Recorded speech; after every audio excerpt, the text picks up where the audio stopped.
avons aujourd'hui l'évangile qui annonce le début de la prédication du Christ.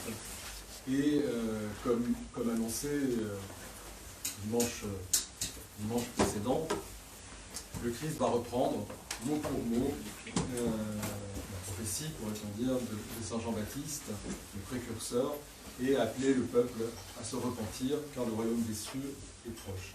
Mais on nous présente la chose d'une manière un peu, un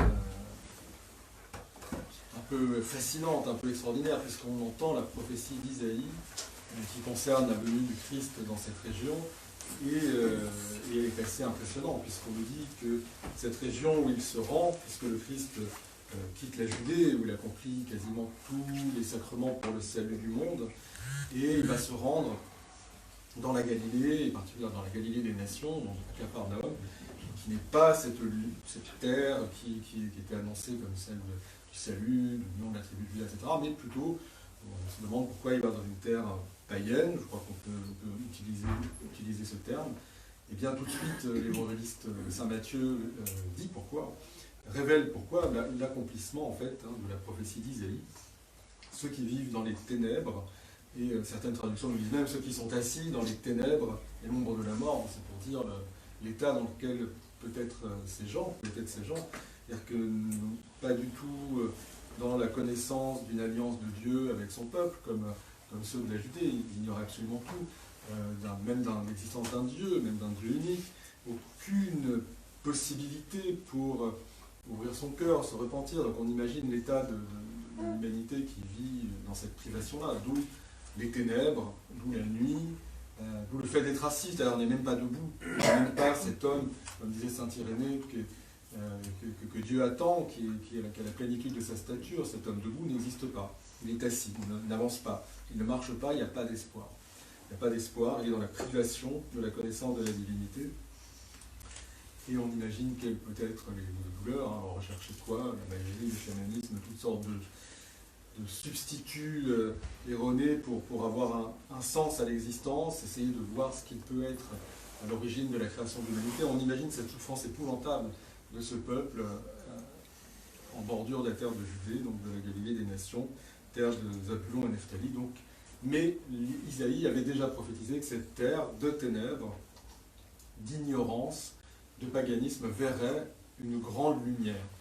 Et pas n'importe quelle lumière, non, puisque là, tout de suite, le parallèle est fait. Cette lumière, c'est le Christ qui va commencer sa prédication là, qui va s'y installer. Donc cette lumière se lève, la lumière de l'Évangile, mais pas uniquement la lumière de l'Évangile. C'est un début, mais on va bien au-delà. La lumière de Dieu lui-même. La lumière de Dieu lui-même. Puisque nous savons, et nous l'entendons sans arrêt, donc, pratiquement une prière sur 3, dans presque tous les textes que nous entendons, le Christ lui-même nous le dit, je suis la lumière du monde, je suis la lumière qui éclaire tout homme qui vient en ce monde, à l'aveugle-né. L'évangile de Saint Jean identifie le Christ lui-même à la lumière qui est dans le monde et qui crée le monde. Dieu est lumière, Dieu est lumière, et c'est cette lumière-là qui vient éclairer les ténèbres alors, de ce peuple-là, et qui préfigure nous-mêmes, qui ont les gentils, les païens, et puis toute l'humanité. C'est la lumière de la révélation, de l'Évangile, qui permet d'accéder au Verbe, celui qui est la lumière lui-même, et puis physiquement, Dieu lui-même qui est lumière. Alors, Dieu, tout le long de la révélation, de son apparition, s'est toujours manifesté comme feu, comme lumière. Nous savons qu'il peut être que de l'expérience que l'on peut faire de Dieu dans son fort intérieur, dans son existence, l'expérience la plus haute, eh bien, c'est de voir en soi cette lumière de Dieu. Voir en soi cette lumière de Dieu. Dieu se révèle aux gens comme lumière, il se révèle par la lumière. Et beaucoup des saints ascètes, des saints qui ont beaucoup prié, des saints efficaces par exemple, et plein d'autres, dans leur cœur, ont pu à un moment donné apercevoir, voir cette lumière être illuminée intérieurement, car Dieu se révèle comme lumière. Saint Simon le raconte. Saint Simon le nouveau théologien fait partie de ces saints-pères qui partagent ces expériences spirituelles. Tous ne le font pas et c'est extrêmement précieux pour nous. Et il va donner un exemple particulièrement frappant puisqu'il va dire par moment dans la prière, voilà, profond de la prière, il est illuminé, il voit cette lumière, et puis par moments cette lumière disparaît, jusqu'à ce qu'il arrive à retrouver un cœur brisé par le repentir. À force de repentir, à nouveau, la lumière réapparaît. Vous voyez, et c'est tout à fait en lien avec ce que le Christ dit lui-même, repentez-vous, car le royaume de Dieu est présent. Je vais y revenir. Toujours dans ces expériences-là, vous connaissez, tout près de nous, saint Séraphin de Sarov, qui a pu faire à son disciple le don de lui montrer Dieu comme lumière. Et cette scène avec son disciple Titov est extrêmement connue. Mais voilà, Dieu est révélé en tant que lumière. Il y a la lumière intelligible, qui est la lumière de l'intelligence, la lumière physique, et au-delà de cela, il y a la lumière spirituelle, qui est Dieu sous cette énergie incréée qui est là. Et cette lumière, on nous dit que, et là c'est toujours Saint Grégoire Palamas qui aura cet enseignement pour nous, cette lumière qui est la façon de Dieu de se montrer à l'homme, eh bien c'est la lumière du Tabor, c'est la lumière de la transfiguration. Ce n'est pas une autre lumière que celle-là, c'est cette grâce incréée qui se rend visible. Et là c'est très important, puisqu'on ne peut pas la voir avec les yeux physiques, c'est impossible. On ne peut la voir qu'avec ses sens spirituels, autrement dit.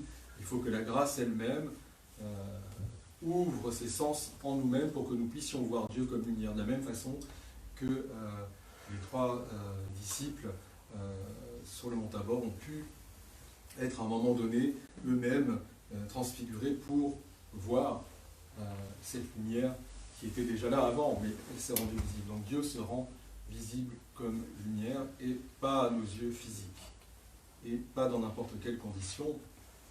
Et c'est là la beauté de l'évangile de ce jour, c'est que cette lumière que l'on appelle de nos voeux, vous avez entendu tout à l'heure à la présentation à l'église, nous chantions le cantique de Siméon, lumière qui doit se révéler aux nations. Là, on appelle la lumière sur notre intelligence pour comprendre le message évangélique. Sans arrêt, nous invoquons cette lumière qui nous a été donnée au baptême, puisque le baptême, c'est l'illumination.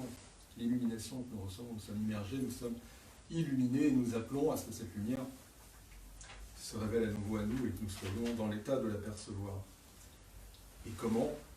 Eh bien, en appliquant le commandement, peut-être on peut dire cela comme ça, le plus important pour entrer dans la carrière, qui est celle de la déification. Repentez-vous, car le royaume des cieux est proche. Proche, il est là, il est en nous. C'est ce que dit le précurseur.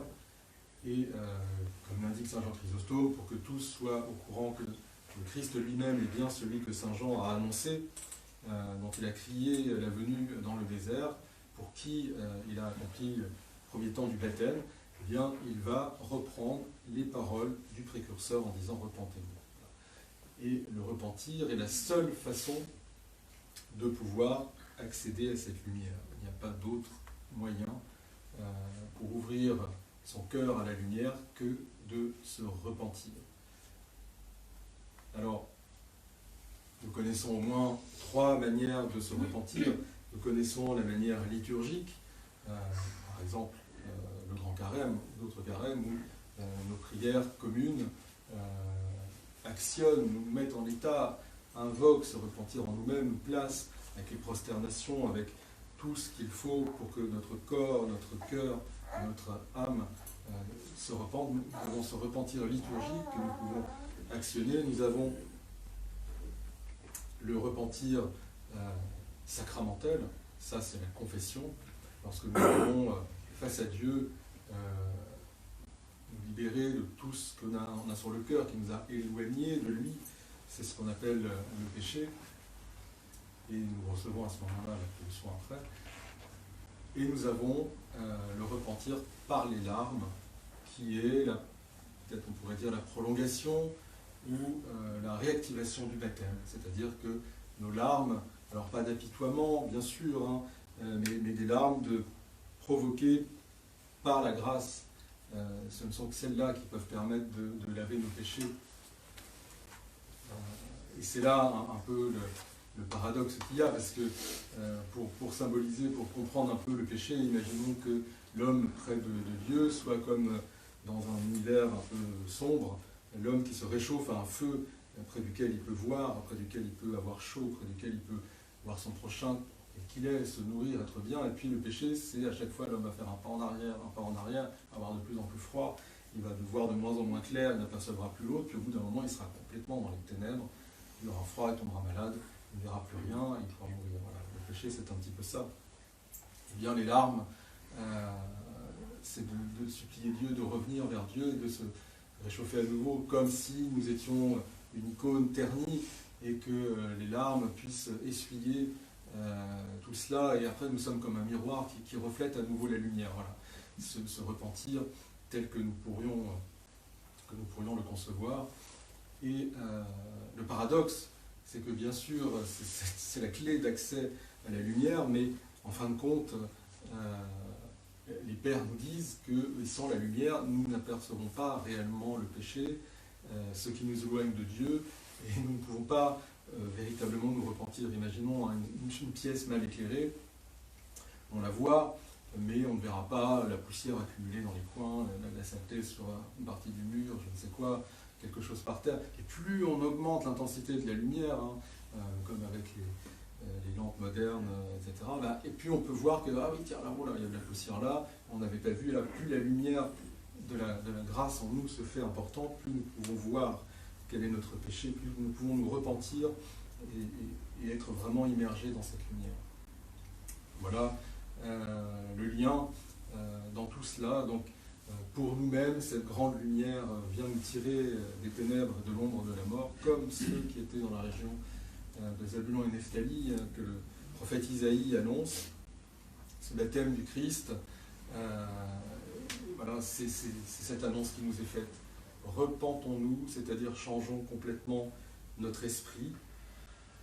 Ne pensons plus comme nous pensons, mais pensons comme l'Évangile nous dit de penser, c'est-à-dire comme le Christ nous dit de penser. Inversons notre vie.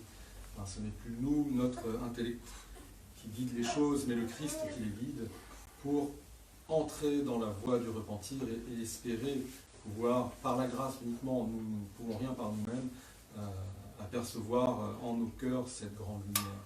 À Dieu soit honneur et gloire pour les siècles des siècles. Amen.